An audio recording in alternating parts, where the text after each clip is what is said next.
Hi everybody, my name is Joe Lynch. I am a filmmaker, and I would not be here today if it were not for this film that you are watching right here, and it wasn't for this man and the other men that are in the room with me right now. Welcome to the remake of The Blob, and with me, to my right, is cinematographer M.Irwin. Say hi, Mark.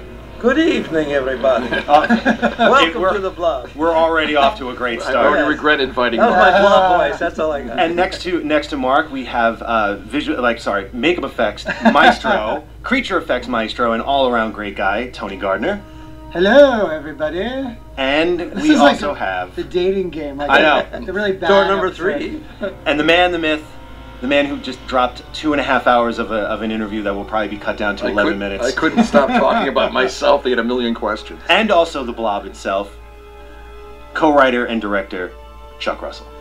Thank you. Welcome. Thank you all for joining us. Guys, this is a commentary, even the 31 years in the making for me. Even before there were commentaries, I was hoping to get you guys in the room because this film is the film that made me want to be a filmmaker. I was so influenced by this film when it came out on August 5th. I saw it at 3:10 at the Brookhaven Multiplex in Long Island. Oh my gosh. And it changed my life. Wow. And I'm so happy to have you guys here talking about the film. And I want to dive right in because one of my favorite misdirects in cinema history, and there's a lot of misdirects in this film, but one of my favorites coming up, and hey, there's M.Irwin. Hey, look. Hey, appreciate Got it. credit, not Yeah. too shabby. Yeah. Not bad. So I want to kind of talk Thank you, origins a Snow. little bit. Frank and Chuck, you guys got together back in '81, right? Like when Right. you were doing Hell Night. We did Hell Night together. It so happens Frank was driving a camper and writing brilliant scripts even then, and I picked up on it and we began to work together. And this was intended to be my first directing gig. I remember hearing that because you did a Q&A at the New Beverly years ago, and that was the first time that I had ever heard that. It was Hey! Gardner. All right. The maestro himself. Yes. And Lyle Conway, the Blob maestro as well. The Blobinator. The Blobinator. Oh, god damn it, that's good. This is going to be a good commentary, everybody. Hoyt Eatman, Yes. visual effects maestro Yes, as well. Dream Quest. But this was designed to be your first film, Chuck. I was looking to get that directing break, Mhm. and M.Irwin, sitting right beside us, had done The Fly with Cronenberg and proved that a really kitschy film about a human fly could become a great classic. And I'd already learned at that point in my career how commercial Hollywood, so my more original ideas, I was having a hard time breaking. I thought, let me take The Blob to its furthest extent. And Jack Harris was nice enough to give me the opportunity to go out and put it together. Hey, I know those There guys. There he Frank is. Darabont, that And, name. and a shout out to Frank. Yes. So you and Frank, supposedly you went off after the success of Nightmare 3, like that being your first film with New Line. You had taken the Blob remake to New Line and they passed, correct? New Line passed. By the way, what an amazing misdirect here, from going from Ghost Town, USA to having a huge football event. Like, that was designed in the script? Oh yeah, well, that's from The whole script. town was at the game. It didn't. It helped the extras budget though, and I didn't have to populate the town at that point. This is a lot. This is really inspired by my life in Park Ridge, Illinois, and some of my crazy friends. Honestly, some of these stories are true. Some of the interactions with the kids and all this. Was Ribbed part of your childhood as well? The actual Ribbed event is a totally true story. I wish I could take credit for making that up because it's a good comedy gag. A guy from my high school really did go to a pharmacist before his date. It turned out right around the time the pharmacy closed. That night, after buying the prophylactic, he went home to meet the girl's father on a high school date, and that was the pharmacist he had just bought a prophylactic from. When? When the timing's right. Yeah, right. Timing's everything. Well, let me quickly say, Donovan Leitch, amazing. Shawnee Smith, amazing. Donovan had all the charisma. I wanted to misdirect the audience that this was possibly the Steve McQueen leading man, and then you'll see. And there's Cindy. And there's Shawnee, who's absolutely awesome. One thing the audience should Your know. wife is there? Cindy, yeah, my wife. One thing everyone Amazing. should know is that this is related directly to Tabasco sauce because this was all shot in Louisiana, a little town called Abbeville, Louisiana, home of the company that makes Tabasco. So this was supposed to be a New England town on a hot summer night, And it was January in Abbeville, Louisiana. We were freezing our asses. It was like 33 degrees everywhere, and everyone was freezing. So these cheerleaders were everyone was freezing. But I did my best to make it look like summer. You never know. Well, you have to, because knowing that the payoff in this film is ultimately to have the snow become the hero of the film. It had to be. You needed that contrast. You needed that kind of flat contrast. Speaking of contrast, this is California with real life sunshine, and in a place called Piru with planted pine trees. It meant to be somewhere in the New England mountains, the Green Mountains or whatever, and it's got enough California in it to fall into the heading of shoot it in Griffith Park kind of thing. But I think production ended up with drilling holes in the desert and putting in palm trees, painting them green. One of the things that I love about this movie, just structurally and just the way that you guys crafted it, is a moment like this where you've already set up the cheering crowd. You've already set up that there's, a small town, the inhabitants of the small town are all gathered together.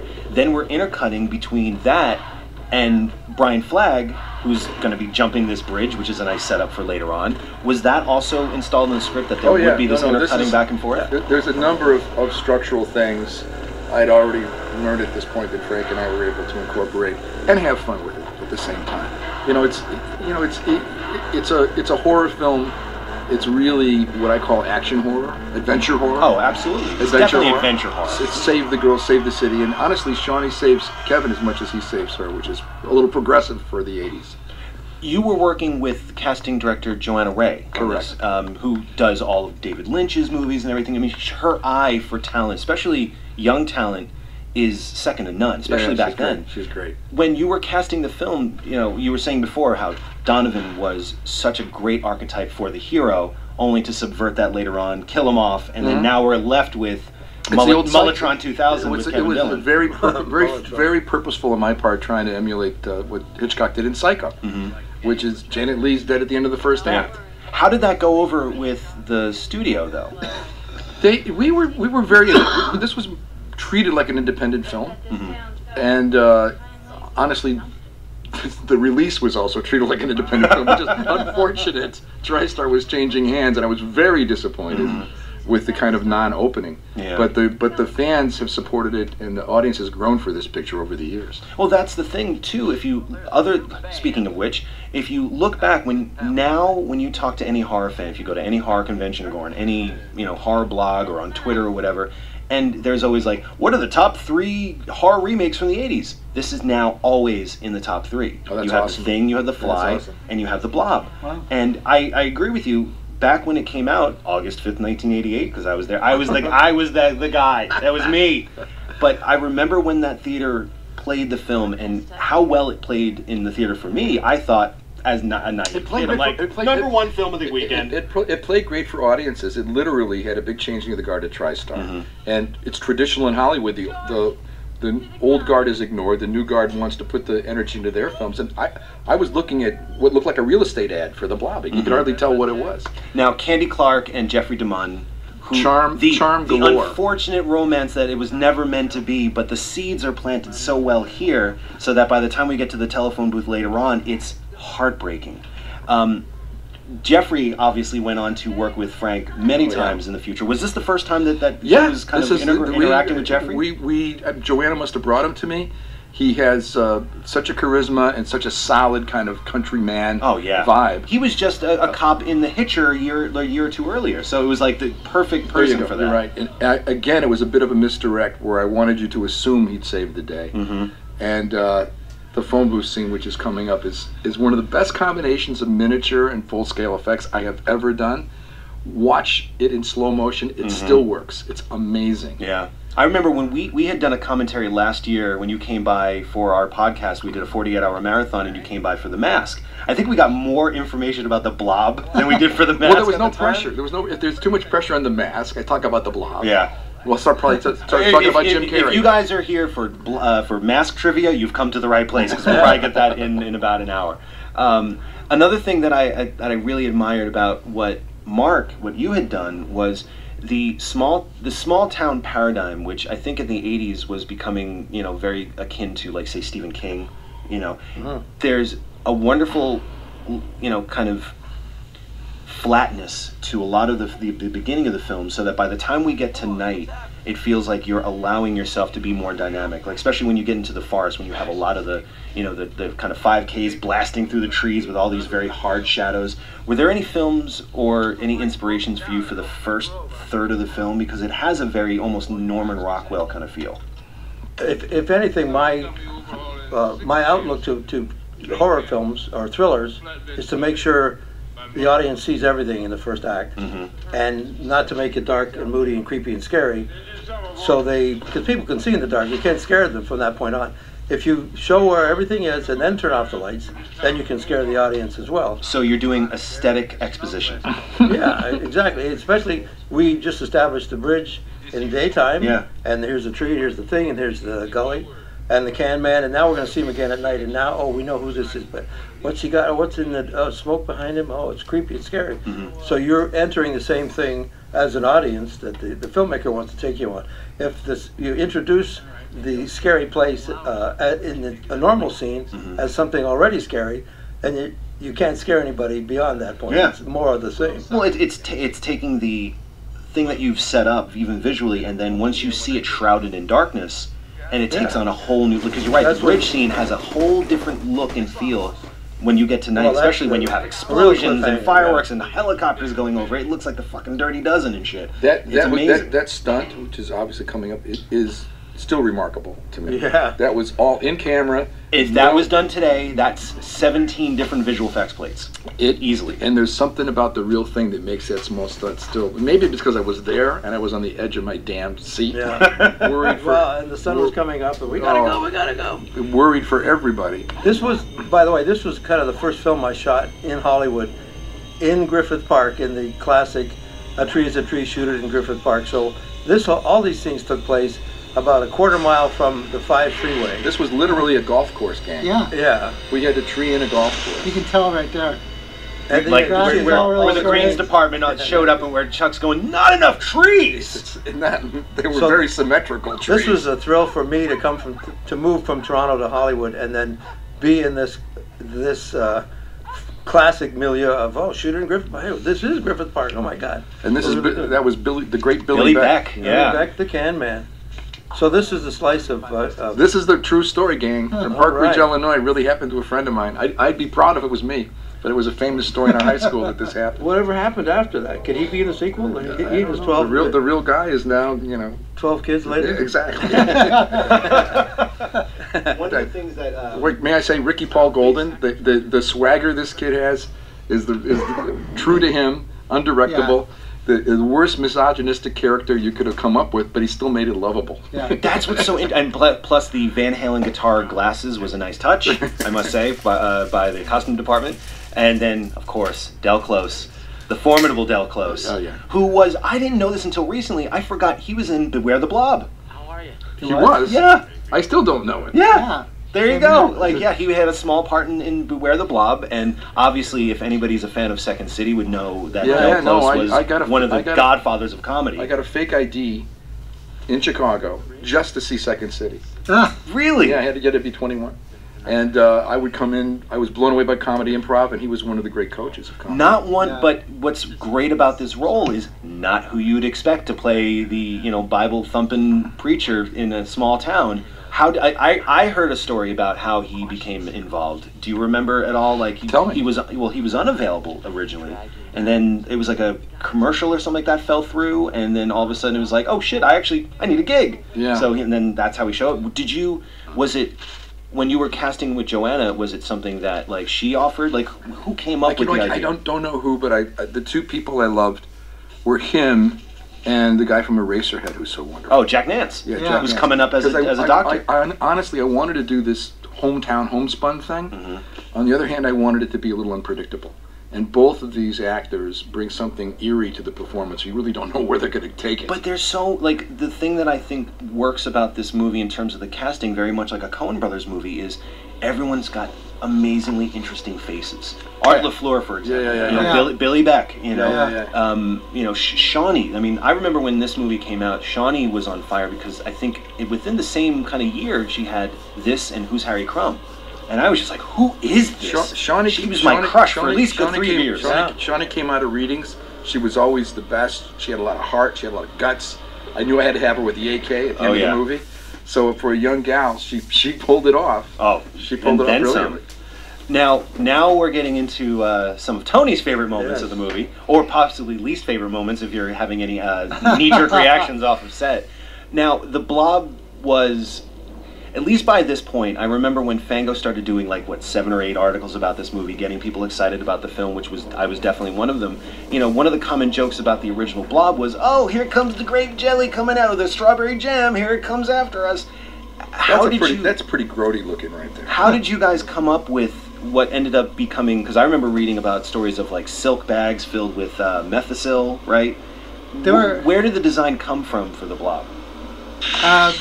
Lyle Conway and Bill Corso actually were doing a lot of R&D for it, experimenting with silk bags. It was a little bit at a time. Yeah. Something started looking right, and we went in that direction. It was truly organic. But it started at like small, manageable pieces that you could hold and work with and slide down an incline and shoot with the camera tilted and make it look like it had so that you weren't manipulating it much. It was just naturally letting gravity do the performance. Bill was putting clear acrylic spheres in it to hold, so it had mass, but you could still see through it. And then just kept experimenting and building on that. And then Lyle had done some great stuff inside the mouth for Audrey 2. Yeah, for Little Shop of Horrors. Where it looks wet and it looks really heavy, and everything inside there is all like spandex and silk and nylon, covered with mica flake glitter so that it reflects light and looks and feels moist. Yeah, but what it did not translate was the weight of methicil. Right.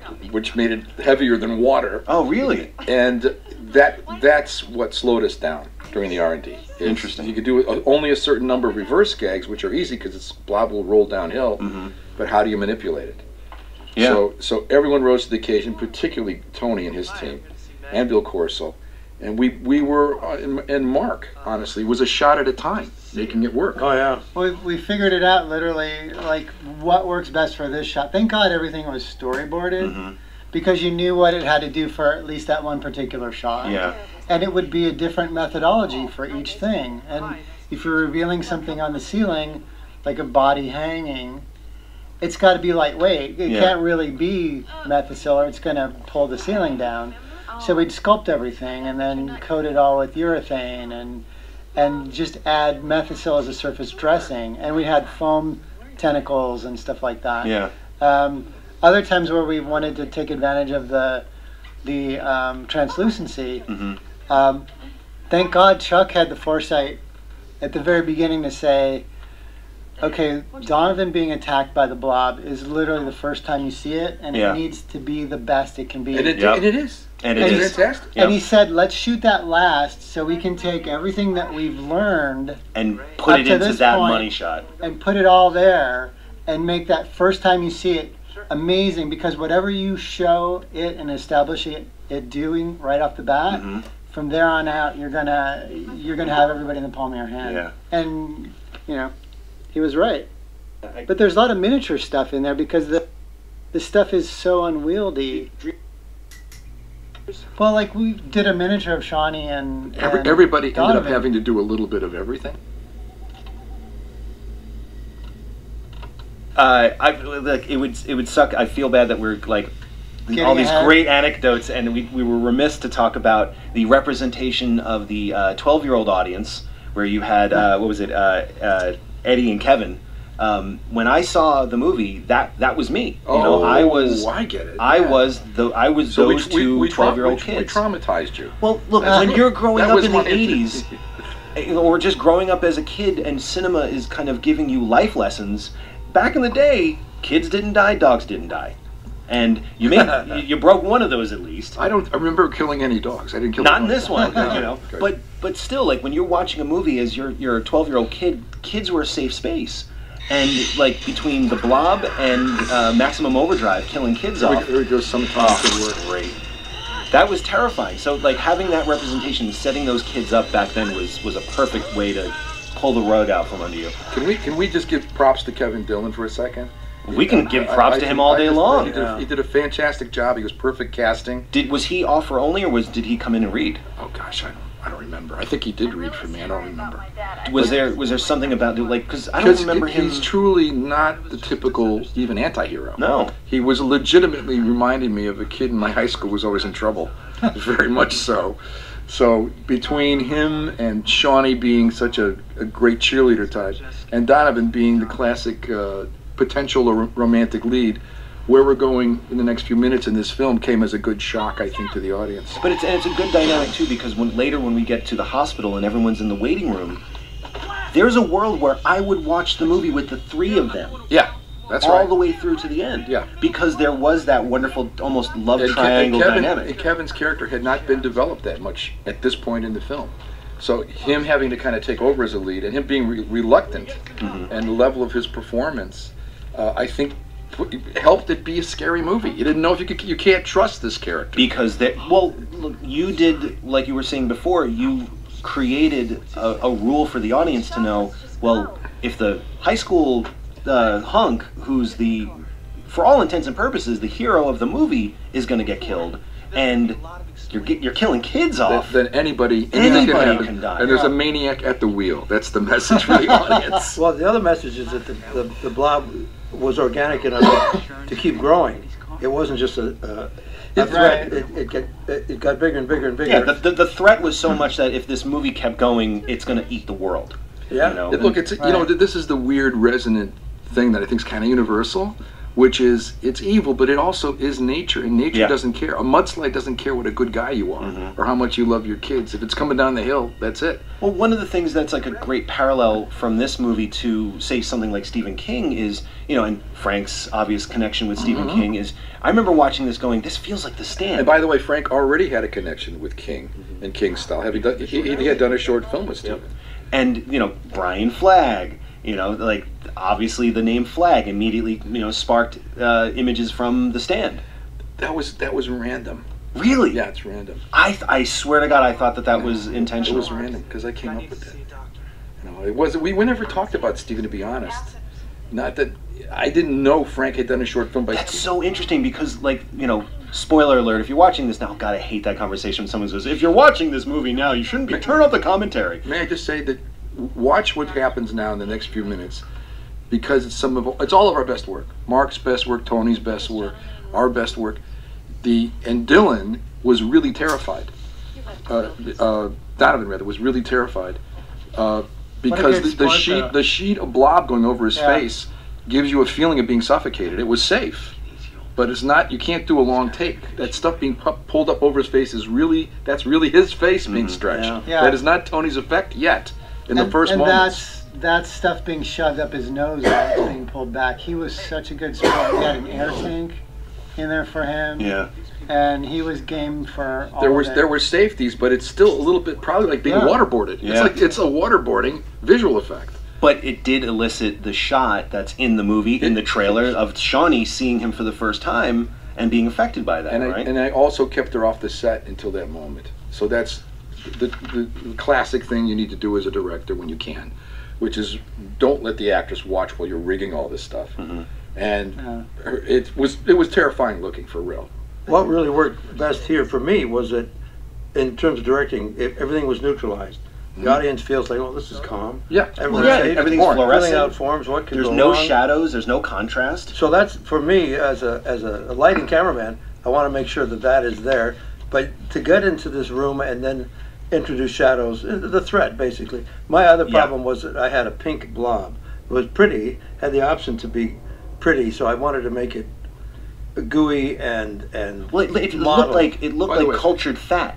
Yeah, that's what made it fleshy. I got to say that blanket move was really cool. I remember it was really hard to get that move. We did that after the fact too. That was part of the shoot at the very end. Yeah. I should attribute this next gag. Oh, Jack Nance, Racerhead, gotta love him. Very interesting actor.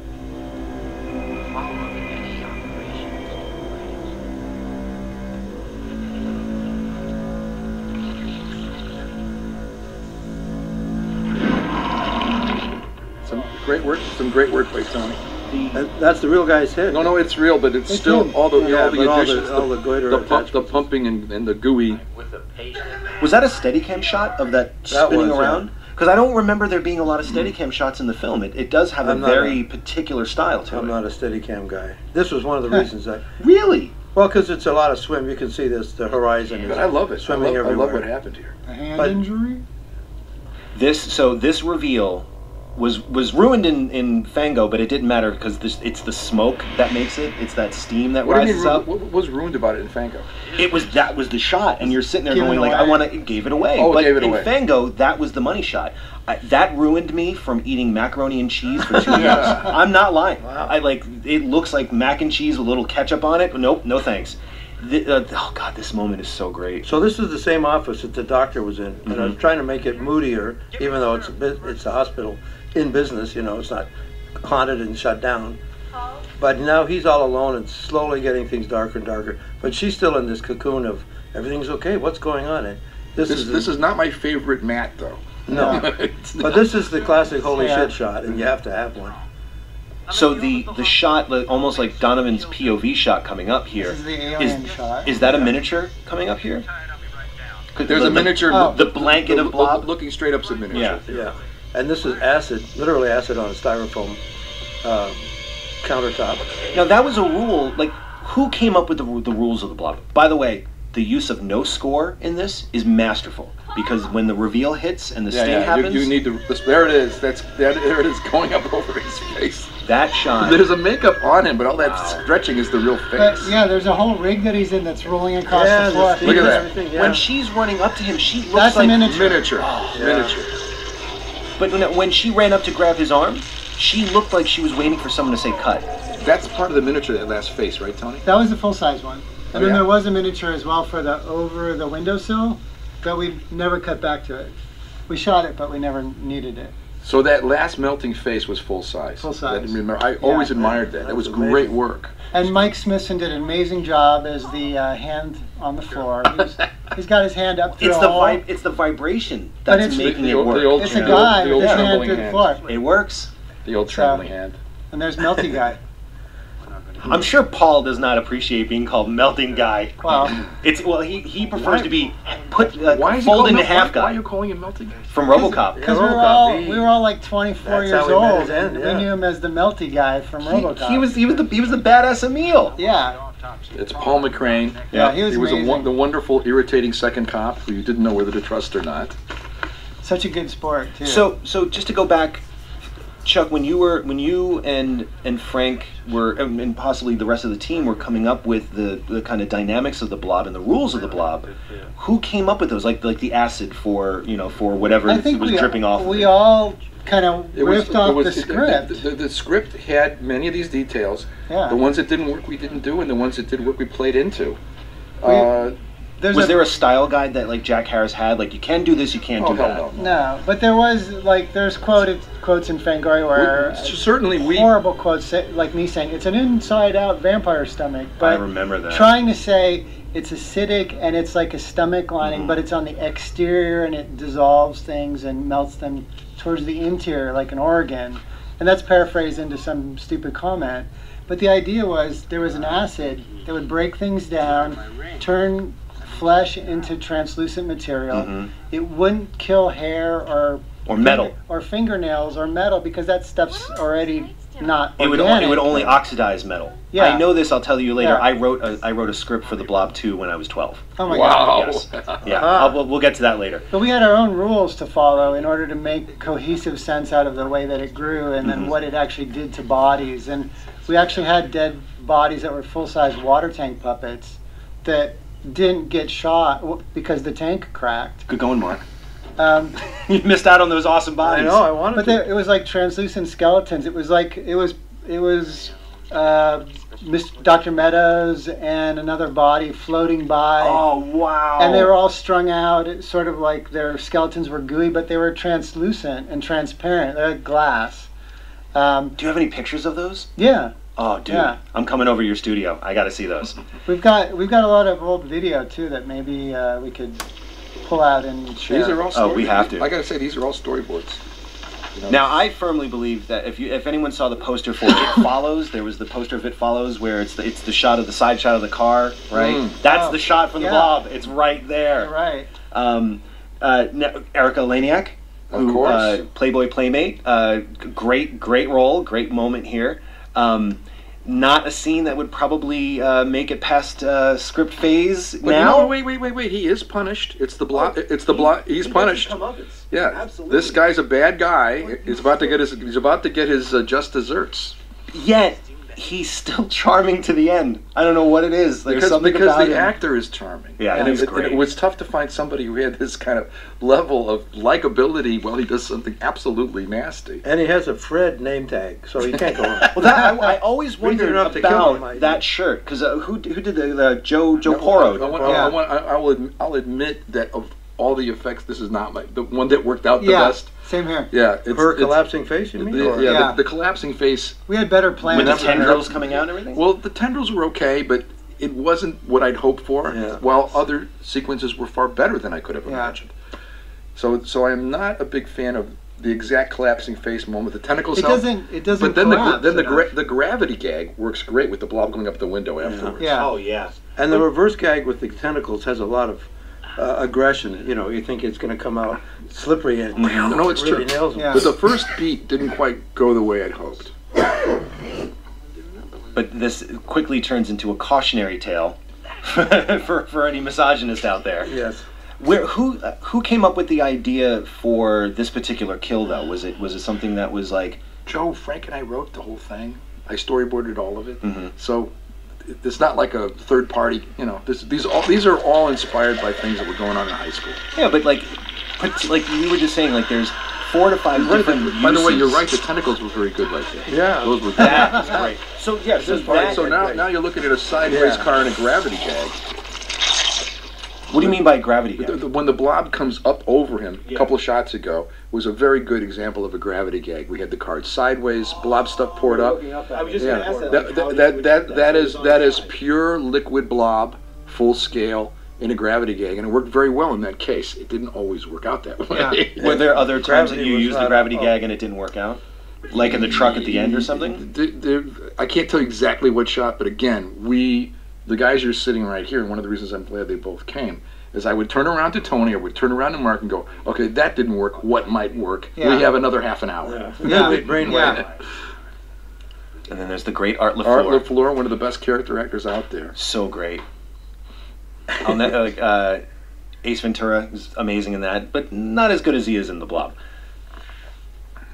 When you were directing Nightmare 3, was there anything that you learned from Nightmare 3 that you feel you got to kind of successfully employ into this? A weird overconfidence that did not serve me well here, which there was always something, whether it's an in-camera illusion, which is actually a first choice in many cases, or whether it's having a good team on my visual effects, that there's a way to take these a shot at a time and create an illusion that can help dramatize the world. And the weight of the Blob and the fact that it was so awkward to move at anywhere near full scale. Yeah. We didn't fail. No. We didn't fail. I've still not seen other things like this, rarely in film, with some of the better moments in the visual effects. And this is Sharon Spellman, right? Yeah, and what I was going to say again, the sense of the classic nuclear family and the love between the family, the actors projected it very well. Yeah. They really did. They did a great job. And Shawnee's got balls and intelligence, and she's beautiful. A wonderful leading lady for this picture. And that's why a thriller works so well, when you have something that's precious, that the characters validate, and now you're going to attack it. What's nice here is we've gone for, I don't know, 5 or 6 minutes where nothing threatening has been around. Yeah. So the audience, they're getting calm, and this is a good thing. And it's the balance is good. The ups and downs. Horror films are the hardest things to make. Well, this was honestly, I knew the thing with Paul would rock the character, and I had to have her earn the next step and get over her moment. So we needed the family moments, whether we liked it or not, and they played well. So that version of Blob, that's one of the kind of meat bags that are like... This is classic Blob bag stuff. That was the ring. Yeah. Yeah. Nice little details, and this is a split, an optical tilt to the. I don't know. And that's a matte. I think it was a.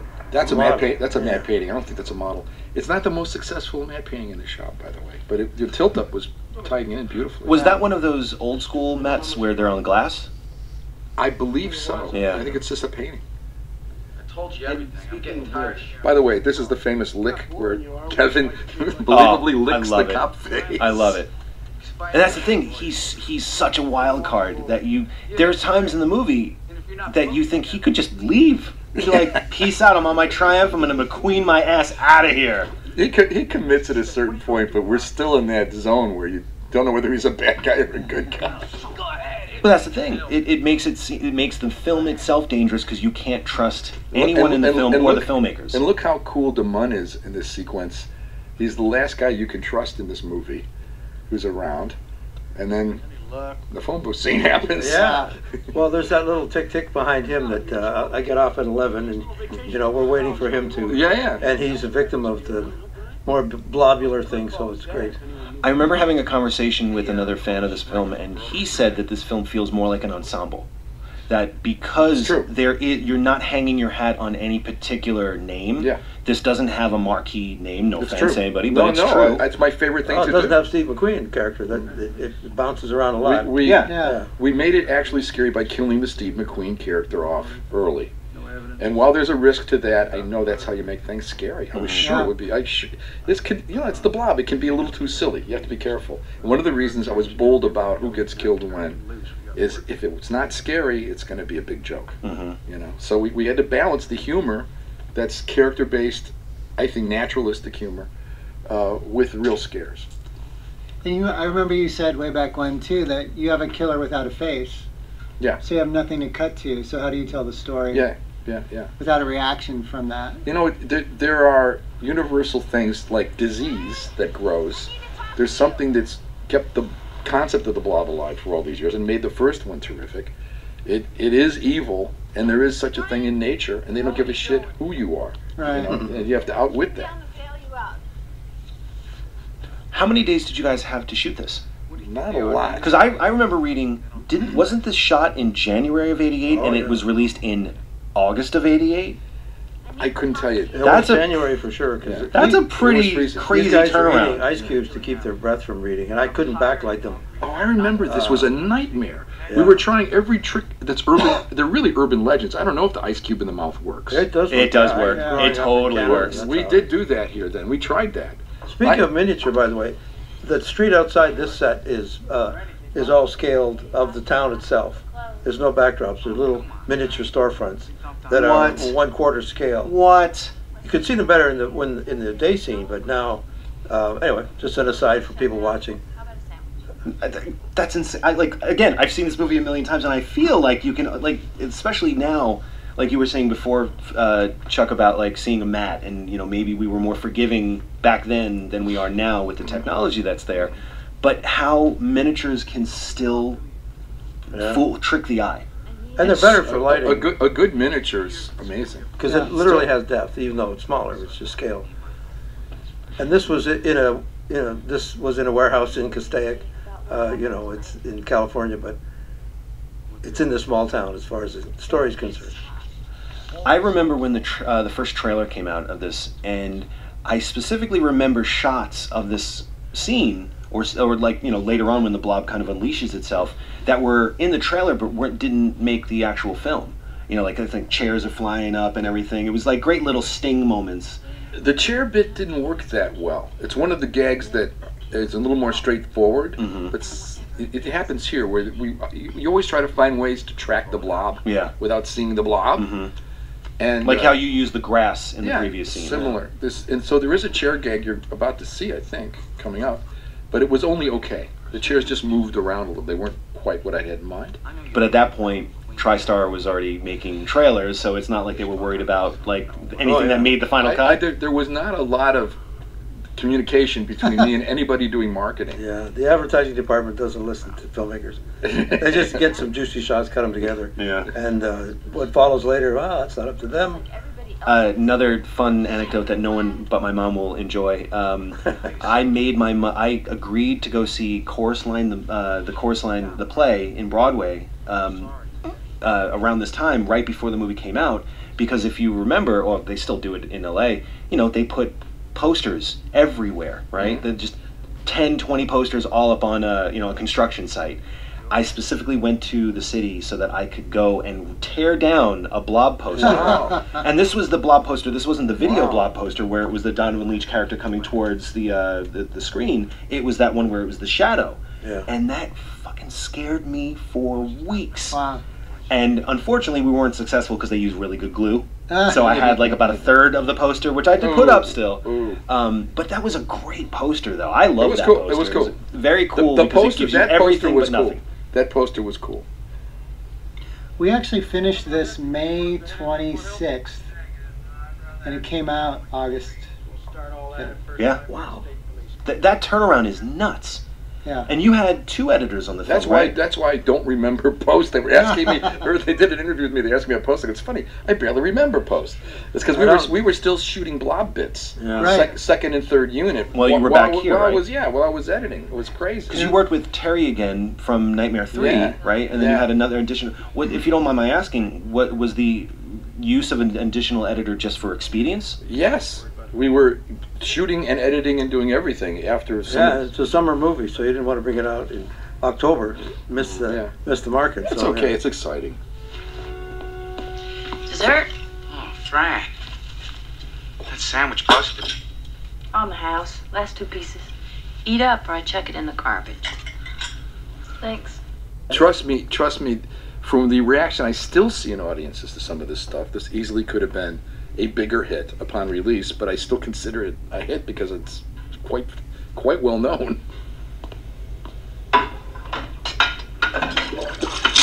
By the way, one of the setups, my 2 favorite scares are the one you've already seen with the Paul character, and this one. There's something so creepy and so universal. It comes from my own childhood, just being fascinated with some suicidal concept of that's a disposal and I can touch it. That's right. And then actually sucking an entire human body through. There's something pipe. about this sink that scares the hell out of everybody in every country. I've heard this overseas too. People love this scene.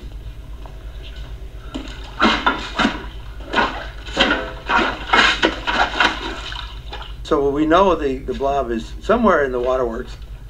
He didn't come out of the sewer on the street to get flagged.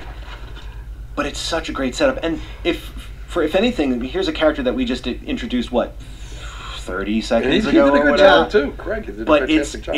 I remember this is the gag that they showed on. By the way, Roger Ebert. A great job from Tony. A great job from Mark. A well-conceived sequence. And the hairnet gives a great performance. Good suspense.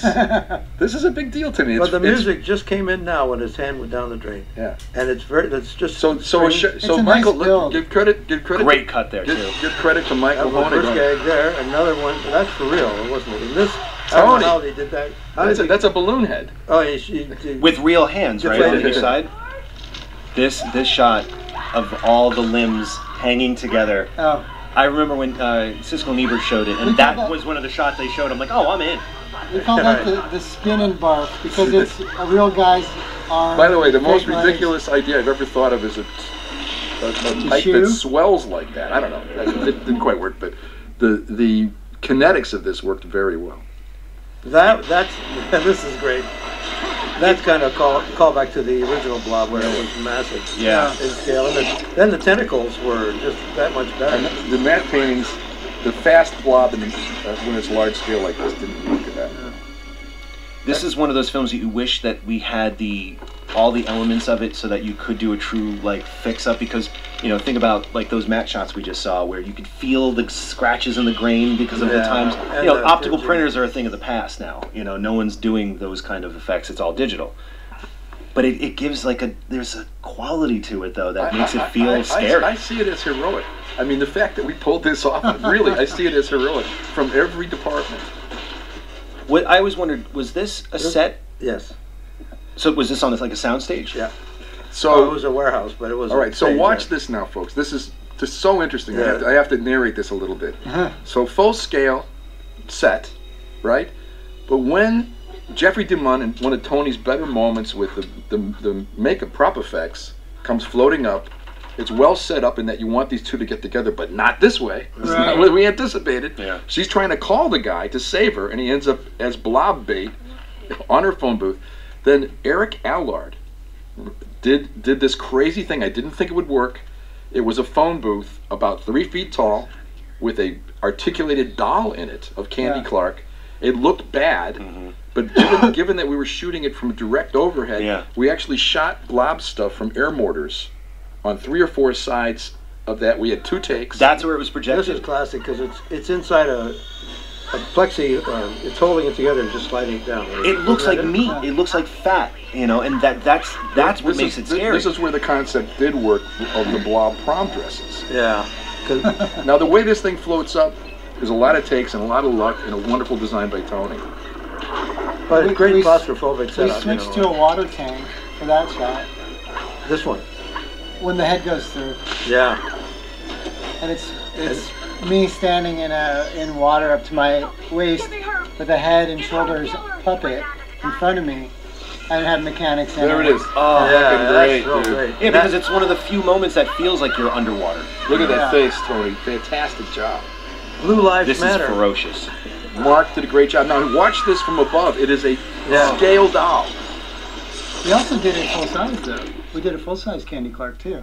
Really? Yeah. But that was that impact was the doll with air mortars. I remember that so specifically. And it was 120 frames. It worked. Substantial because it was so. Now that I talked so about small. a doll so much, it's starting to look like a doll. But it works.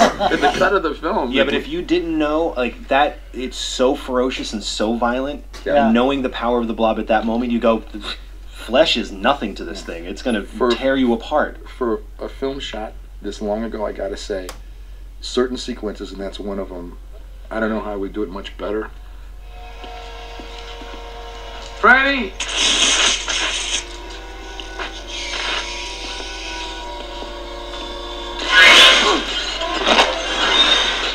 Oh, killed the blueberry jam. Because it's the only thing that works is story. You can have CGI monsters coming out of everyone's eardrums. It doesn't mean a thing if you don't care about the people.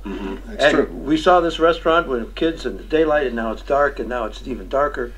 And the threat is rising, even though it isn't explicit. It's more implicit that you are now with these guys all on their own. So story is who's in it and what's it about. I completely believe this character with Dell. This is really weird. Yeah. And the fact that he gets an arc in the film, for all intents and purposes, he's pretty peripheral in the beginning of the film. It's just part of the town. And the fact that he becomes the major threat by the end of in the cold close is just such a great way to bring it all. I would say ironic threat. That's not a bad Blob right there. That's a miniature. And that's a mat, right? Like it's a composite of some it's a composite that worked. Yeah. So this is a miniature Look street at that. with him. That's a foreground miniature. Yeah. Did you have any challenges lighting the Blob? It's like you were saying before, the fact that it's pink and it doesn't have a face. Like, how are you going to key hair?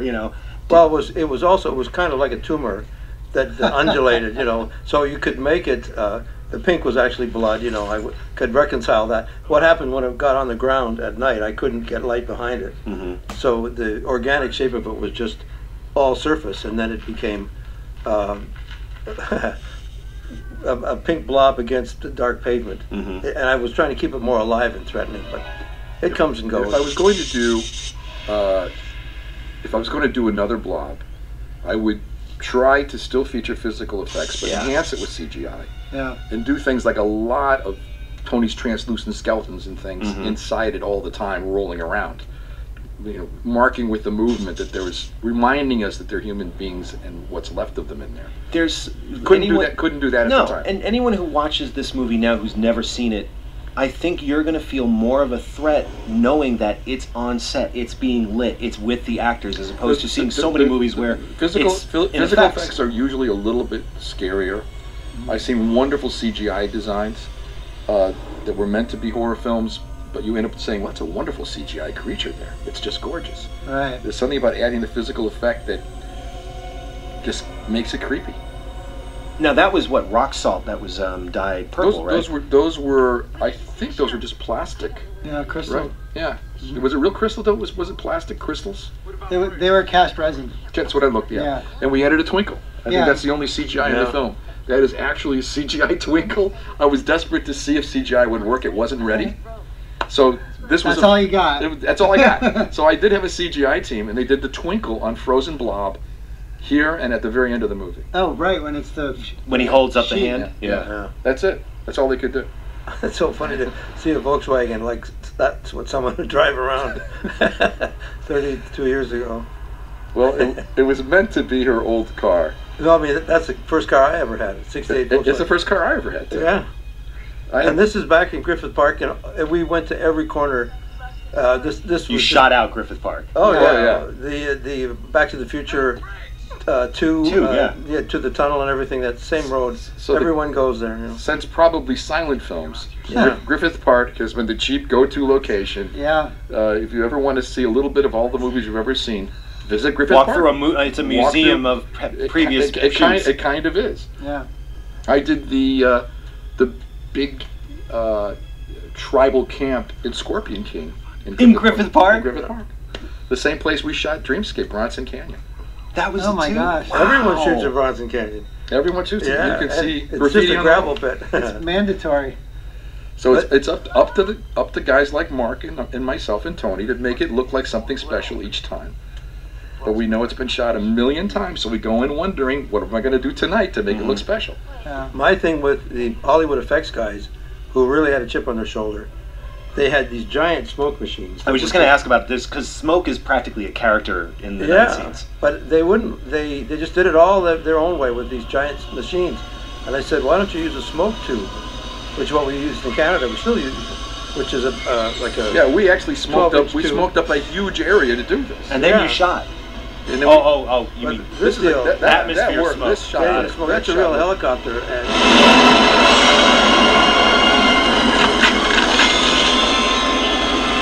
And what's interesting, Joe Seneca. speaking of all these guys in white at night, I'm thinking, oh, this is difficult. And I got with Joe Lighting Porro. these suits was a big deal. Remember this? Yeah. And here's a Trivial Pursuit question. What is the light source in their helmets? And what it is something called a Chimsel light, central high mounted light that goes in the back of a car. So these are all in the trunk? no, on the back deck that would the brake light that's now above the trunk. Oh, okay. That in the 80s that was like a new thing. So these guys are all carrying utility belts, which are actually batteries. They're carrying their own batteries for the verdict. And they're lighting their own faces, so because it's giant plastic plexi screen. Do you guys know that these costumes are still being used today Yeah. at Universal? Yeah. Really? I was there last year shooting a show, and they're when you walk through that costume department in Universal, it's just like walking through time. There's a whole department with these costumes. Do they acknowledge the Blob or no? I asked the lady, I'm like, do you know these are from the Blob? She's like, actually, they've been from this movie, that movie, this movie. They've been in so many movies. This is like the first time. Joseph Porro did this. These were He all should be getting original. residuals for about 100 movies. This was again a team effort because one of the big problems was done wrong. They're constantly would foam up the smoke Yeah. up there, mist up the inside. Yeah. So Joe had to work out the science with us and You Mark could the see lighting. the vents around his chin. They were like That's what was taking all speaking the- ports or something. They the actually exhale. letting air in because they would steam up right away. They also couldn't see because of the light on the plastic right in front of their face. Mhm. So it was a challenge. Bill Moseley was saying that too. He was like, Yeah. I don't know what the hell's going on in this movie. You know. But the advantage for me, instead of usually they have a round or circular dome that it means any light anywhere is in the shot. So this had two flat sides and a flat front. And Which that was it. allowed you to avoid any reflections. Yeah, I could pick the sweet spot. And this was our own movie that Chuck got to direct to be a movie inside a movie. And be But the it's a star little of. teaser, yeah. That was kind of fun. Oh, those were the good old days. And having done all these slasher Damn. films in Toronto, I was like, Real okay, real kissing. yes. Well, I would hope so. It wasn't VFX kissing. No. What a great reveal. And that was real That was projection. that was a cool reveal. Yeah. And the only thing that kind of like lets it go is just that little bit of grain in the Yeah. scratch that makes Yeah. you go, oh, okay, I get it. These kids were terrific. They really got into it. Being in a movie theater, watching this scene, like, and watching everybody, when this happened, turn around. And look into the... Oh, really? Oh, dude. That's great. That was one of the moments when I saw this movie the first time, and I went, wait a second, so a director can make everyone collectively be affected like that, where they're checking over their shoulders? Yeah, I want to be a movie director. Yeah. Wow. Like, because that was a combination of the directing and the cinematography and the editing and getting everybody into the moment so much that they're now, it's almost like a meta moment for them, because they're like, wait, oh shit, the Blob could be here.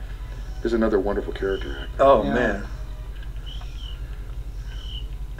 When you were putting the movie together with Frank, were there like a scene like this, the movie theater scene, which is iconic from the original McQueen film? Was that like one of the things for you? It's like, all right, we have to hit this tight, this moment, this moment. I knew we had to do the movie theater scene. Yeah. There was actually very little else in the original that I felt like I had to do. That's what everyone remembers. I believe there's two things. There must have been a pretty good hand grab, the first hand grab, because I remember that from the McQueen play. Yeah, there was something, probably a good reverse gag they did as well. Then parts of this sequence and the kind of epic vibe of a monster in a movie theater, there's something really classic about that. I knew I had to get that, and I think we pulled it off, but it's the individual pieces. I love the melted people Tony did, but there's some stop motion in here that wasn't the right technique. That's why I was trying to get CGI to the point where we could do some. But just because I knew the nature of stop motion is very jittery and not, it's more, stop motion is great for insects, living statues, and robots. Right. That's it. By the way, this gentleman became a very famous soup performer himself. Bob, are you in here? Like I was saying before, it's so easy. Oh, what a great reveal with the yo-yo. There's the teaser there, yeah. So good. The wall of Blob. And was that all live? Did you? Yeah. Stuck it on the ceiling? All that. That's full scale. Yeah. It's full scale. So that's... Hey, there's Chuck hey, Russell. Chuck Russell, everybody. I forgot. Lincoln, You in that? Holy shit, I forgot. You were back in high school for that one shot. Yeah. Where are we going? And here's a great example of having practical lights in this, in the scene, but also creating a great sense of atmosphere with all the shafts and using the trees and everything. Here's Joe Seneca doing the "Trust Me, I'm Morgan Freeman" vibe. And it turns out you shouldn't have trusted. But I'm a doctor and I have a white suit. What could go wrong? Because obviously this twist, this biohazard twist, was such a product of the 80s at the time too, when everyone was afraid of a nuclear holocaust and Chernobyl and This was toxic waste. This is more my distrust of authority. Yeah. But the fact that the Blob was not an alien anymore, it was created by the government. Yeah, that's correct. That twist, again, being in the theater and feeling everyone go, oh shit, it's a conspiracy. It's worse than I thought. When did that come up in the writing process? That was the very beginning for me. Yeah. That was like something I knew I wanted to go for. It wasn't like I'm going to do the Blob. Were you ever worried that it was like, wait a second, I'm not delivering an alien movie, I'm delivering a government is bad movie? Yeah, conspiracy movie. Yeah. Oh, sorry. That's what I want. A parallax view with a big blob. For me, it was a set of ideas that started with the Kevin Dillon type character, ending up being the lead instead of Steve McQueen, and the town being taken over by authority in this fashion. His mistrust of authority. This is how it pays off with that twist. So to me, I never actually doubted it, and I didn't think the audience would be upset that it wasn't an alien because it was always unclear exactly. It made it cooler. Yeah. It made it scarier. Yeah. Because how many alien movies have we seen, and then how many biological warfare movies have we seen that have been turned into a horror sci-fi movie? If I was scared of anything regarding authority, it was the weird science that we still do even today with chemtrails. No, we're going to put aluminum oxide in the air because it's going to help global warming, things like this that are still very blobby to me. But the Dillon character was rebel without a blob kind of guy. That's right. Really, because he's this guy. Smarter marketing would have taken that and ran with it. Yeah, but look, he's screw the rules. I'm jumping out of here. I'm going to save the day. See, we always thought of Kevin He leaves the girl. Oh, that's exactly true. There you go. I always thought Chuck Russell was Kevin, but Paul dressed like Chuck. Well, that's true. That's to some yes. extent. One Big guy man has on the campus. fashion sense and one guy has the attitude, and they're two halves of Chuck Russell. Maybe. I don't think you would have been able to get away with that moment where Kevin just goes, "Fuck you, I'm out," and It's truth- and, it's and not truthful, lose though. the audience because of Shawnee though. It's right. She's 'Cause immediately strong. Shawnee is ultimately the Steve McQueen, if there is one. It's funny, we passed it a while ago, but the moment for me that made me fall in love with her, or at least know that you're going to take her into like Ripley'sville, is the moment when she puts the pill on the on the sleeping nightstand. pill that say screw Just it. by her having the fortitude to do that Say, moment "I'm not going to and sleep. not be, exactly, I'm not going to go to sleep. I'm gonna be taking awake." control of my life. Yeah. That's the moment that actually it helps Kevin's character too, because you're like, you know what, the rogue will be back. At least we can hang our hat on this character, Shawnee. There's hope. She did such a terrific job. So this location, this was part of town. This was in Louisiana, though. Right? This was Abbeville. the town hall in The Abbeville. real place. And just what you don't see is all the Spanish moss and the, the Mississippi trees. Yeah. We're just saying this is New England and in a ski town because that's what the snowblower and ice maker thing is all, and the rink. So with a shot like this in the theater, that was obviously projected, because to have the move and the rack focus The rear would have been a projection. nightmare if this was a plate, right? Oh man, great miniature too. That was a good miniature. There's the ultimate blob for a camera guy to burn something in the gate. Now there's a cameo coming up. Yes, a very important cameo. That again was a huge effect shot in Fango, which was the unfortunate girl who gets pulled off of the popcorn-infested carpet. Oh yeah. Such an amazing gag, and I didn't know until today A good Tony moment. that it was a great Tony moment, because he ultimately married her. Yeah, that was my fiance, and she still married me after all this. When you unstuck her from the floor, that was a I had to clean her romantic moment there. Now, But the I use of introduced strobe them. is a bit of an expressionistic touch. Where did that Well, come because from? this was weak work. Yeah, it I wanted needed a to- strobe. It needed a strobe. The There strobe it gave is. it energy and also shadows that came and went, so it literally brings it. Oh, there it is. Oh, yes. Tony. Oh, Yeah. How dare you, sir? Yes. Or unless that was an expression of love, then bravo, Yes, sir. thank you. Or Thank the you very original much. Bridezilla, one of the two. Very. And that's the day we had the police visit set, because they thought we had a real dead body. They caught Tony bringing his body out of his car and thought someone called the cops on him. So I was gluing her face into the carpeting, and the police officer walked up, and I had to explain what I was doing and what I was and why. Boy, you got a half girl in your trunk. I'm like, I didn't write it. He wrote it. Now, Jameson Newlander's coming up, who was in Lost Boys, and I remember watching this after seeing Lost Boys, going, "Oh, that guy's not going to fare well. If we know anything from horror movies, he's not going to work out." The Usher, and he's great because, and he was in a small part. He's Eddie's brother, right? And it's like such a small moment between them, but you totally believe that they're brothers at that moment. I love that. Now this is set, right? Yeah. Oh, yeah. This is what I love though in horror films. It must be safe in the attic or in the sewer. Let's go there. Like, don't climb through a window. No, we'll go in the sewer. That'll be What fun. could go wrong? Yes.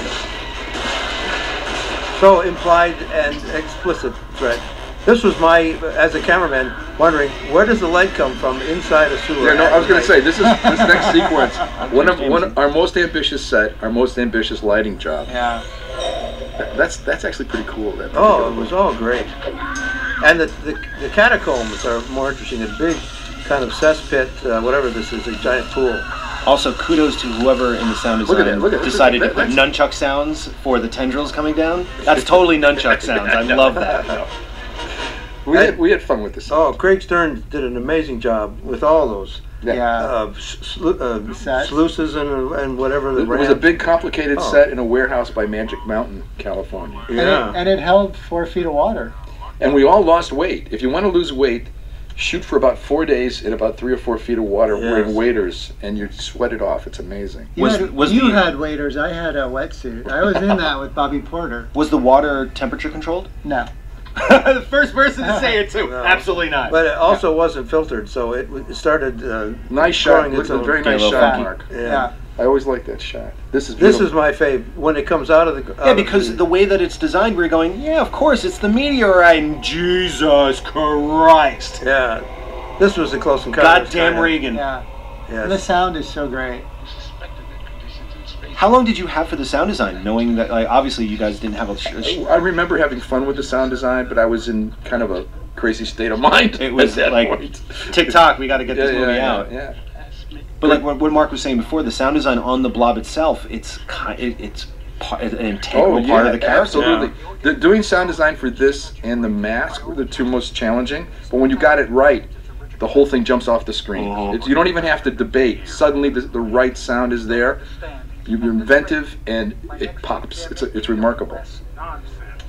All we have to do is contain it properly. That's what you think. It's not going to work. He has such good, ambitious attitude. Seneca gave that a lot of warmth. I loved that. He did. And we were in basically a 1 acre worth of trees and meadows and so on. So we just kept cheating it. It was Turn shoot around. at Griffith Park and shoot it here. Just turn and around. right 6 feet and put a tree in front of the lens. Action. But this tent, this was all from a field that E.T. had. All the plastic. Sheeting. Yeah. It was a big government conspiracy.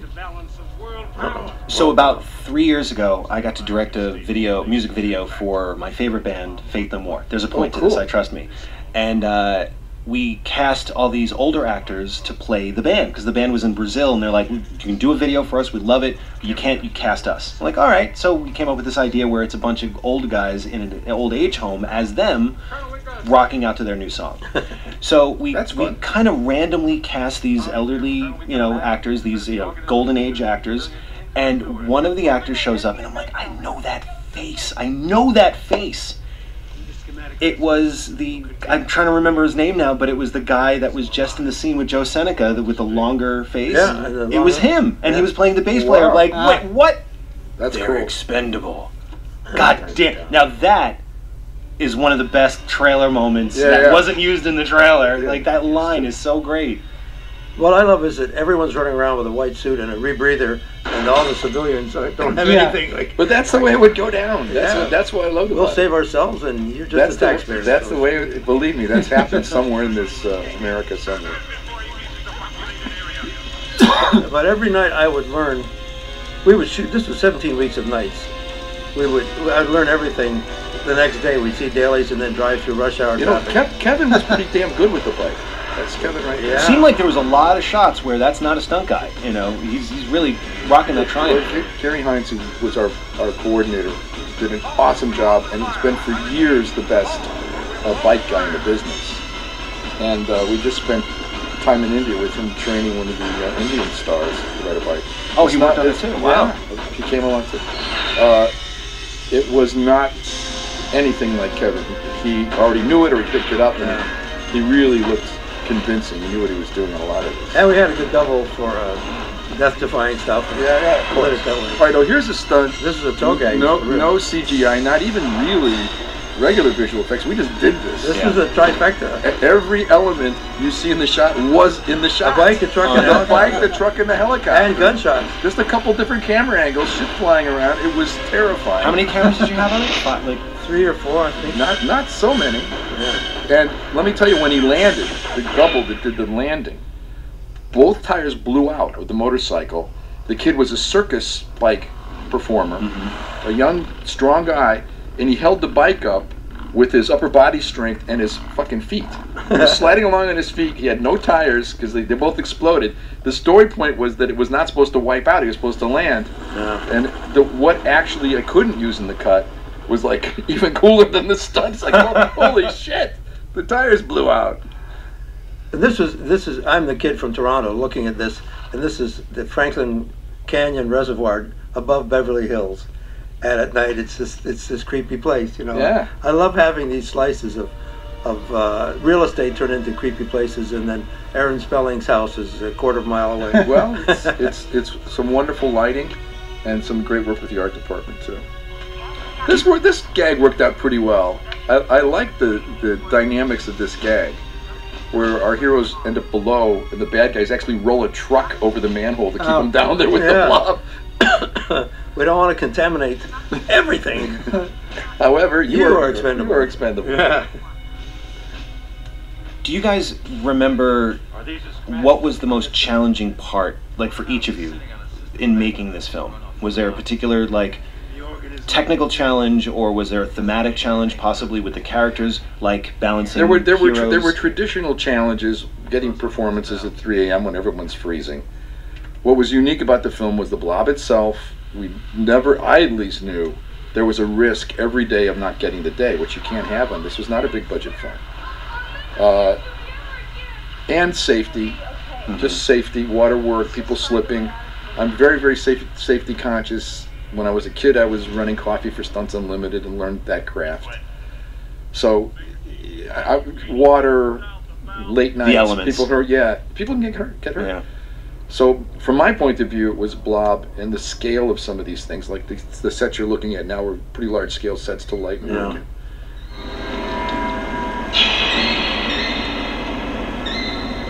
Come on. Let's our way out of here.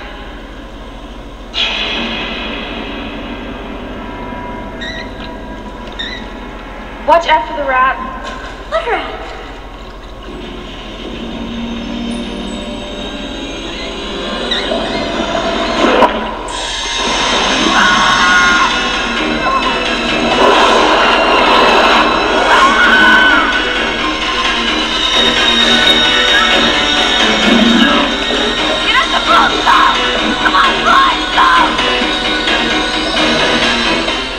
Poor Eddie. Which again was a gag that was spoiled in Fango, because it was that, the shot coming up. Let me just tell you, the stunt man who did this was a famous, very heroic, very athletic little person.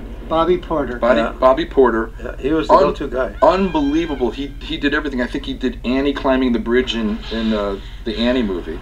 Planet of the Apes. He is right there. He is a fantastic stuntman, and he was heads up all the time. That was a big blob suit that he was wearing. He pulled him back. Yeah, big. Oh, was Billy in the suit? Yeah. It's not Bobby. I would never do this to a kid.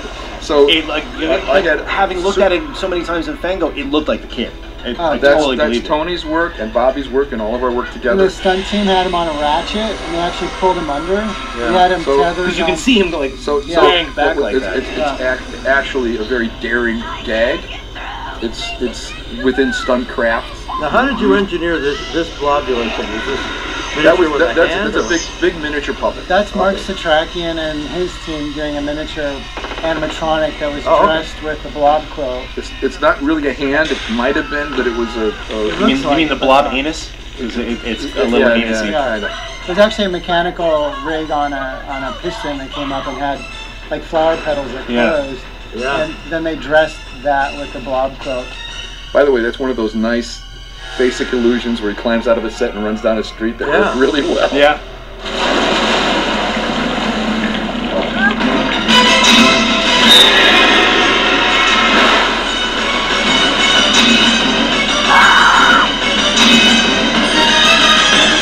By the way, this is a good Nightmare on Elm Street-ish moment. She really looks like she's sliding up.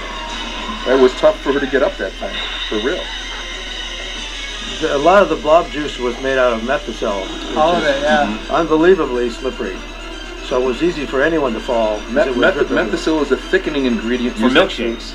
Used in milkshakes at the time, still used in some food. It's apparently digestible. And it's just wood pulp. I mean, what's wrong with liquefied wood pulp? So did you catch anybody eating blob on set at all? I swear to God, everybody tasted it to see what it was. Come on, you have to taste the blob once. What are you doing? Hang on!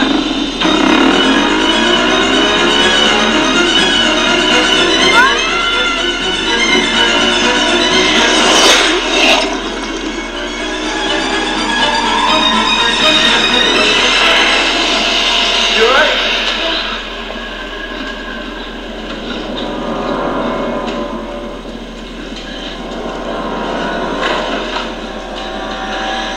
You better got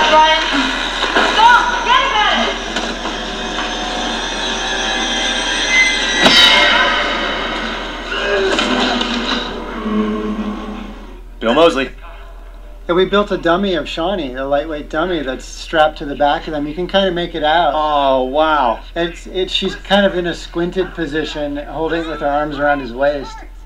Yeah, it's all story at that point. Nobody's looking at. Right, They're exactly. carried along by the. Here comes the oh my God again. We got to do something. I like that guy's reading. It really is good. I think we better go now. Well, it was Bill Moseley, right? Yeah. Yeah, he's amazing. This is one of his earlier roles, and we had him on the podcast, and he loved being on this film. He was wonderful. Because this was after he was Chop Top in Texas Chainsaw Massacre 2. This is again all storyboards, gang. Yeah. All storyboards. Then and a good team to get him one shot at a time. It worked out well, in my opinion. That's why you got to move fast every night, because these films are made with shots, not with elegant long 3-minute Steadicam. You're not covering it. You're getting these gags. You're shooting the boards. You're shooting the boards. Building a brick wall, and it'll fall down if you don't have all the pieces. Was there ever a board that felt unachievable? There were boards that became unachievable. Yeah. So yeah, I mean, I'm sure everyone felt unachievable at one point in the day. No. I was again probably overconfident, but I know when to quit. You know, when something's clearly not testing, or when we're on the set and it's just not going to happen. That's when you get to have the fun of some quick inspiration that works out well too. Was there any gag in particular that just didn't work out? Some of the large-scale blobs I'm still uncomfortable with. Would I say they didn't work out? They got the story told. Yeah. But there's 25% of these big they're supposed to be full-scale blob still make me uncomfortable. They don't really work. But do you think, I was saying this before, do you think that's now because in the evolution of cinema and we've gotten the cleanest match you could possibly get thanks to digital? Well, you know, the truth is, as it gets transferred through these different media, I remember the first time I saw the first Jurassic Park was absolutely blown away in the theater. The first time I saw it in whatever that format was it beyond VHS already? No, it was VHS for the most part, Laserdisc maybe. Yeah, they tend to over brighten things as they go through these transfers. All of a sudden, CGI looks bad. So these mats probably weren't that bad originally. But as the fidelity and the definition got better, great stunt by the way. Yeah, these stunts helped the hell out of all this. Oh yeah. And the actors and even the extras, which were local people, really doing a good job. You know, we whipped them into a frenzy when we needed to, and it worked. That helps some of the large-scale blob shots that I'm not loving. Thing is, the audience, like Joe, when he saw it once, and it was we would expect these over and over again. Oh yeah, at this point, by the time August 5th rolled around, you guys were probably sick of this movie. But so we could see all the flaws, and maybe I'll. No, I still do. So I shouldn't be putting it on this. But you know, but kids who saw it were just jazzed. Watch Kevin in this scene. He did a very good job in this scene. Yeah. He's angry enough that the performance worked. I like this sequence. I like moments in films where you really don't know where it's going to go. You know, something's going to happen. You don't know who's going to make it out of this showdown. This is like when you're watching Reservoir Dogs, you're like, I don't know who's going to make it. Also, the blob is still out there. Oh yeah, by the way, there's a blob. Guys can stand and talk all they want. It's suddenly, what's going to come out of the sewer? But this is the smart thing about like a movie like this, where you have the blob as a formidable threat, but the most important thing are these characters. I would love to do one of those treatments where you go back and you do CGI enhancements to some of these shots, because I still love this movie. It's got that, you know, it's dated, it's from the 80s, but what Mark did still stands up in the cinematography. What Tony did in the makeup effects is still world class, and the cast all did a terrific job. Robert Axelrod, that's who was in my Faith No More video. Do you remember him? He was one of the scientists. There's the blob. We forgot about it. Oh yeah, that's right. Now he's coming back behind everybody. How did they even know what to call? Shoot! When you have a scene like this, though, like in terms of coverage, you know, it's tricky. There's a trick. Eye lines. There's a lot of axes. There's a lot of eye lines. Look at that reverse gag. Simple reverse gag. Was the sun coming up in a couple of those shots? Because it started to look like. Kevin's close. Watch this one. This one's a great, unexpected, cool effect. Yeah. Was that a balloon he played? Yeah, it was. Yeah. It was That looked amazing because he played it. It's so. Oh my God! It's so interesting. And guess what? They're really fucking scared. You get something like that in your face, it's not comfortable. We can't breathe. I mean, you literally can't breathe. It's this same waterboarding vibe. Yeah. It wasn't a problem making the actors seem a little scared. There we go. At last. Tony, what was the biggest challenge for you? Honestly, the materials were so unwieldy, and people's safety was always an issue. Yeah. You know, whether it was somebody being engulfed in. I mean, Donovan, to be honest, in that Blob rig, we shot it last. So Must have been terrifying. We knew what we were doing. Yeah. Just that there were safeties everywhere, but it didn't make it any. We're lucky the actors were good sports. Yeah, because you're it's really just putting them in uncomfortable situations. But you're doing something beyond what they're, you know, they beyond sign their up, comfort zone, and it legitimately. They sign up for something, and it's like, oh, and then we're going to shove a bunch of methicillin up your nose and do all this stuff. I don't remember that in my contract. Yeah, and we had people that were really up for experimenting with us to figure it out, and they really made it part of a collaborative process.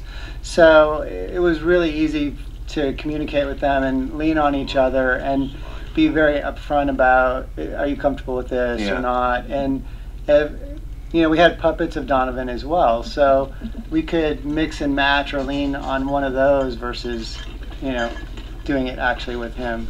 So we had a lot of options to play with, and I think that's what enhances the scene in general. Well, and you would not have had Shawnee's very raw moment there too. Yeah. You know, with her performance, seeing, oh shit, that's my friend This under was that pre-Jurassic Park, wasn't it? Oh yeah. Yeah. With the shaking water glass, and so this is the telltale. Oh my God! With the giant vibrations. I heard a rumor that Spielberg had a copy of the Blob on set when he was coming up with the glass scene for Jurassic Park. Just saying. He did. Oh. Now wait. One of my favorite afterthought moments is in this shot coming up. You see in the background the grenades go off. I love that. It's coming up here. Boom, boom. There it is. I love it. It's like a wet fart in the background. Yeah, it's just like, oh yeah, remember those grenades that almost went off? Yeah, fuck those guys. Yeah, that's still in my stomach. This is looking old. This school. is great. And then that's very Ray Harryhausen. Yeah. But it works very, so, like, very Ray Harryhausen. And it's a twofer because you get the slap and then the peel back where it's like Flat Man comes up. So gum great. on the shoe. Has all been prophesied. And what about you, Mark? What do you think was your biggest challenge on this? Well, all this stuff was really good, nuts and bolts stuff. My biggest challenge was making all that sewer stuff underground basically look like it was lit from a lonely little somewhere. sewer. Yeah. It's 2 miles away, ricocheting off water and so on.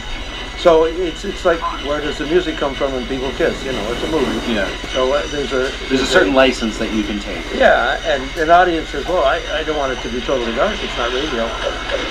The other thing was lighting these streets to have enough depth to comp in the element that was yet to be there. Yeah. Because you could shoot it with very little light, the background would be out of focus, and the comp on top of it would have been in focus, in which case it wouldn't have worked. Look at Shawnee go up the fire.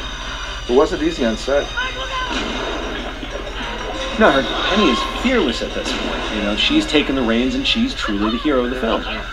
Where, to the point where Flag almost becomes the sidekick. Yeah, well, she's Tarzan at this point, leaping up on tanks and going crazy. This was a little progressive, but I've always loved strong female leads, and now it's rote, you know. Yeah, it's become a subgenre unto itself at this point. It's a marketing tool. It's become the genre. Yep. When you guys did you test this film? Did you have time to test the film? I don't recall testing it. I would have loved to have seen it. I was going to ask that. Do you think that anything would have changed? You know, I don't know. You know, I've seen it with the crowd since on the big screen, and it's really a lot of fun. The good thing about the Blob is it's the Blob, so people kind of give it its sins. It's a popcorn movie. It's meant to be fun. The fact there's a little better performances with these kind of characters, something I'm very happy with and proud of.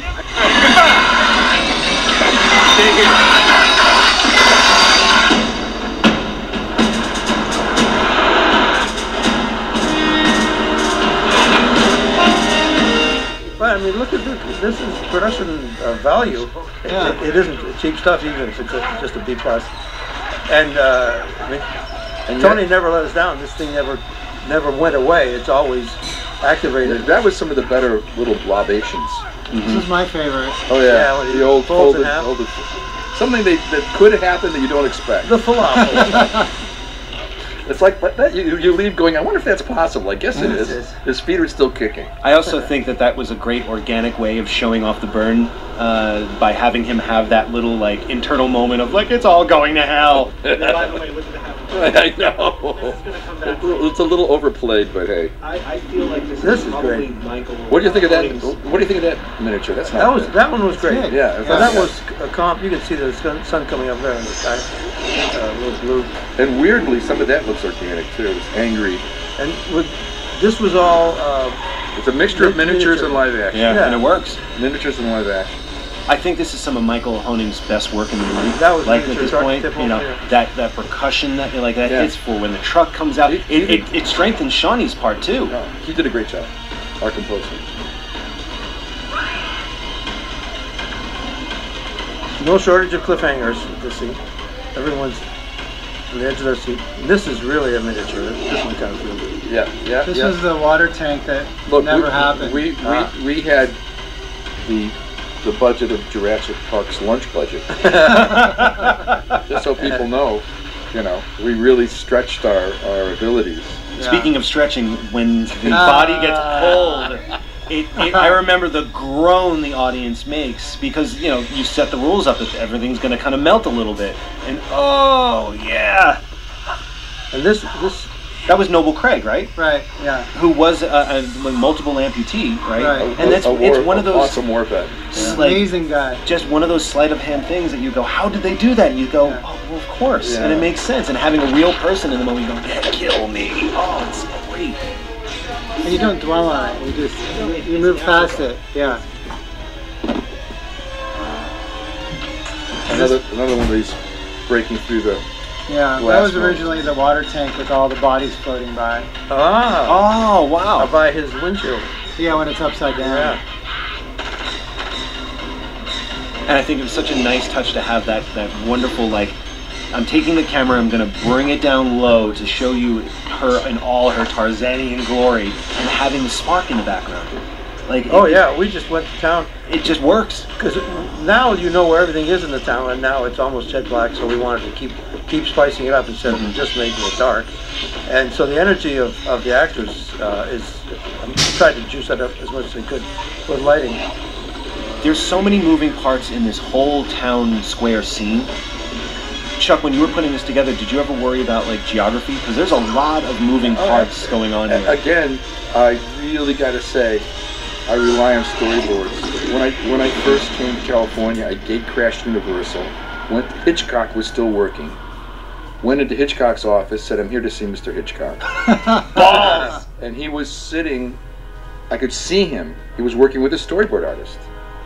And I just got this message, which he felt the film was almost over when he finished his storyboards, and that the actors were a pain in the ass. I love actors. I come from theater. I have a different vibe, but stuff like this, I would be scared to death if I didn't have my boards. And if we go off of them, I know where I'm at. Yeah. I know where I'm at. So, yeah, that's geography, and honestly, it's one of Mark's strengths too. So if I start to really get off, we're working together on where we're at with the angles and these things. But luckily, I mean, eye lines, if people look at each other, it doesn't really matter where the city hall is, as long as they're... You can break these rules Yeah. once you have your masters.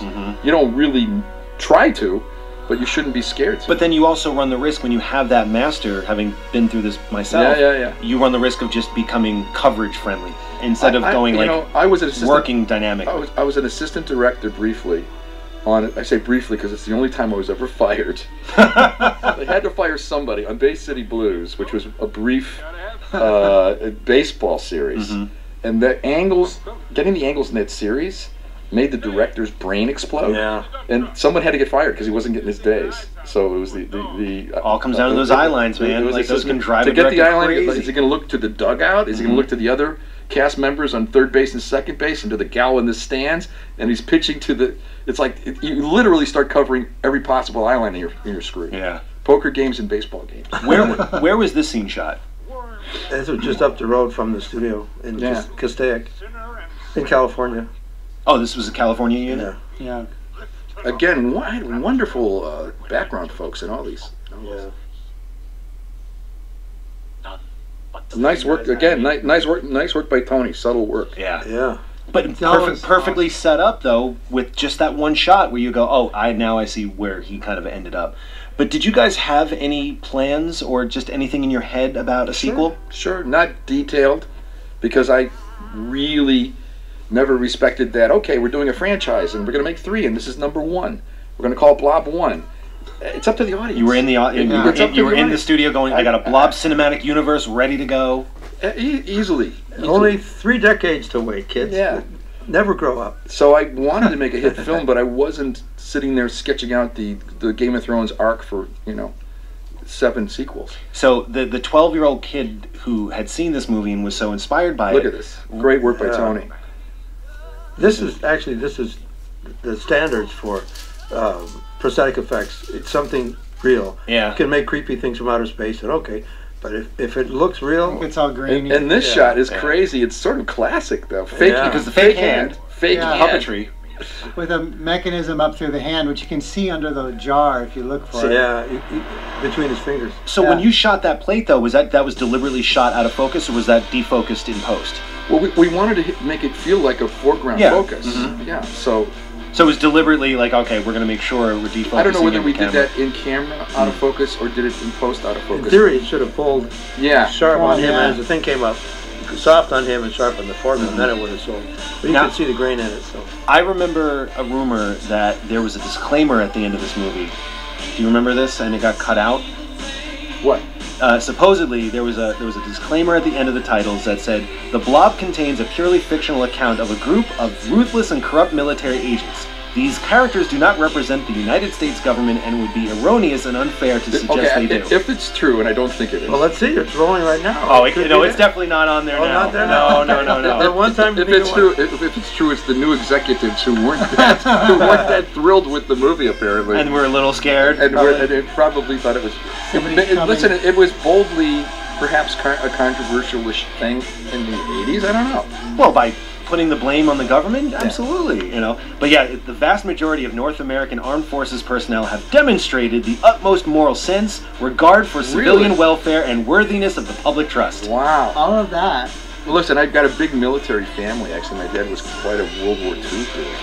So I'm all for the military, things like this. But I think question authority. Yeah. You got to question authority. Before they question If guys you. come in white He's the suits rebel. to your city, you better think about jumping out of the truck before you get rounded up.